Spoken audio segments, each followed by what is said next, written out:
dia, Sariel Sandoval Louis Quest, chin esel upin some hop, chiselish clispe uohuitze util otske edku chiskeliu.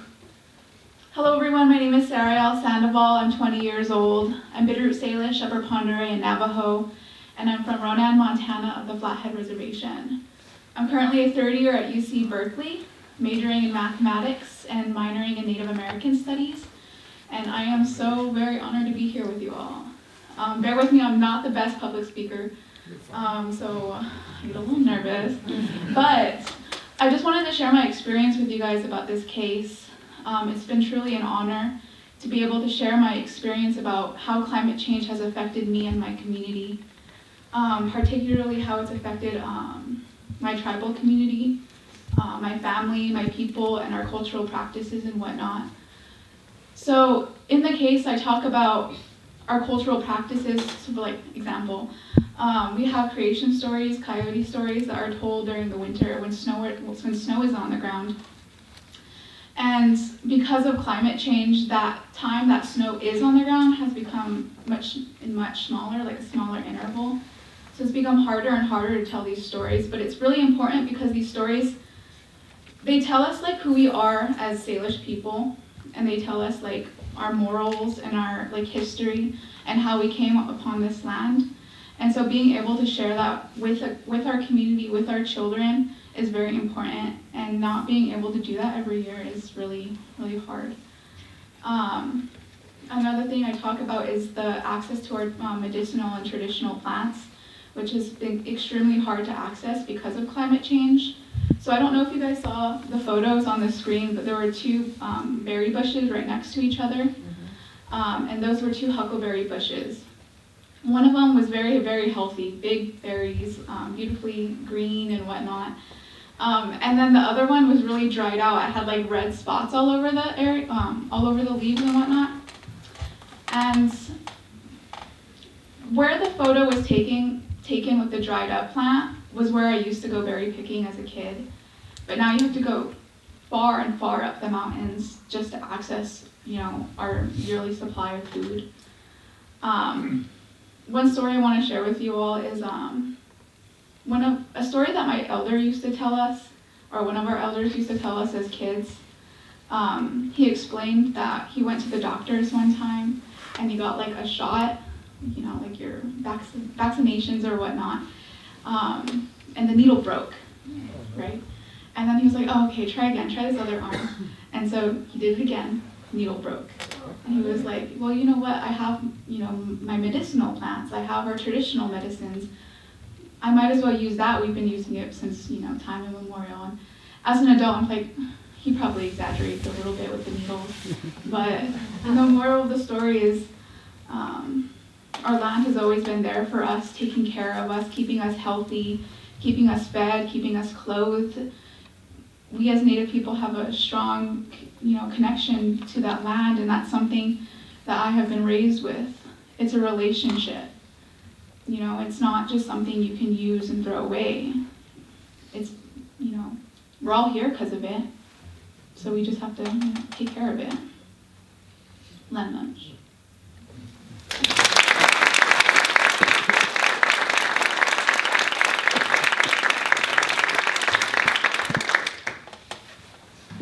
Alright, first of all, there's no way I'm going to be as eloquent as Sariel. But yeah, hello, my name is Kean Tanner. I'm 18. I'm from Big Fork, Montana, and I currently go to St. Mary's College in Moraga, California. So on the drive here, I was sort of thinking about, what do I want to say? What is the message I want to get across? Let me start by saying this. We have one habitable planet. Let's not ruin it, please. For future generations, for my generation. Our species can only exist on Earth, and we really have to protect it. I think at the end of the day, that's sort of what it is for me. This case, it's protecting me, but it's also protecting my kids, my grandkids, and future generations to come. I grew up in one of those beautiful places in the world. I truly don't think that I can grasp how fortunate I was to grow up in Montana, where I got to live with the most incredible mountains. I got to go ski whenever I wanted. I got to go hike whenever I wanted. I've been hiking since I was like 2 or 3 with my mom. I've been skiing the same amount of time. I've been fly fishing with my dad since I was 3 or 4. Being out in nature is where I belong. It is where I feel most at peace. And the fact that the state of Montana is promoting fossil fuels, then it's not just the state of Montana, it's the whole world. Our economy is fossil fuel driven, and we need to change that. I grew up with clean air, with pristine waters, and all of that has changed, especially in the summer. Montana, during the trial, someone said, I think it was Lander Bussey, another plaintiff, said that Montana now has 5 seasons in the year. We have summer, we have spring. This isn't the right order. We have spring, we have summer, we have smoke season, and then we have fall, and then we have winter. And smoke season gets longer and more difficult every single year. It has a huge impact on me. I'm certain it has a huge impact on Sariel and all the other plaintiffs. Smoke season, for me, impacts my ability to play soccer, which is where I feel most at home. It impacts my ability to fish. It impacts my ability to be out in nature. And that's sort of why I joined the lawsuit. I think that the Montana government has a responsibility to uphold the constitutional rights of its citizens, and the state has failed to do that, frankly. By promoting fossil fuel-based projects, the government has infringed upon those rights and is contributing to global warming. As a 14-year-old when this case was filed, my birthday was one day after it was filed, so I was 14 when it was filed. I was unable to vote, but my rights were still being violated, as Phil mentioned. Everyone in Montana, even if you are under the age of 18, has the same constitutional rights, the right to a clean and healthful environment, and that hasn't been guaranteed by the state. And I joined this case because I think the most important thing anyone can do in this world is make a positive impact, try and create positive change in the world, and that's what we're doing. This case is extremely significant for not only future climate cases, but for the world's future. It sets a precedent for constitutional climate cases around the world. And for me, and I hope for the youth here and around the world, it provides hope for the future. Hope that we can create change. I mean, hell, I'm a kid from Big Fork, Montana, and I'm here in San Francisco. Like, that's insane. I'm talking in front of all of you. I'm really speechless. It's crazy how far just standing up for what you believe in can really do.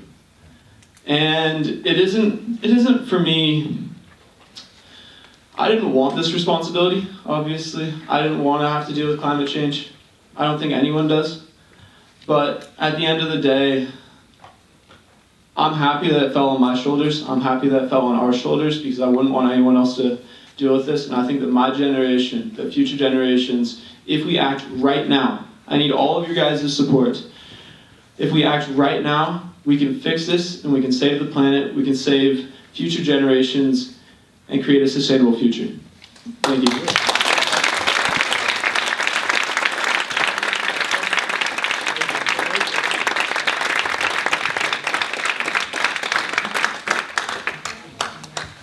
So, Kirsten. Yeah. Hi, everybody. I just want to, let's give a big round of applause to Sariel.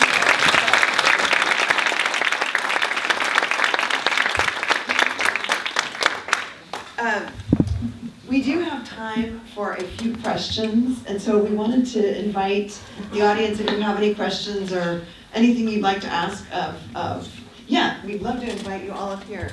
Sariel, and I think we have a microphone.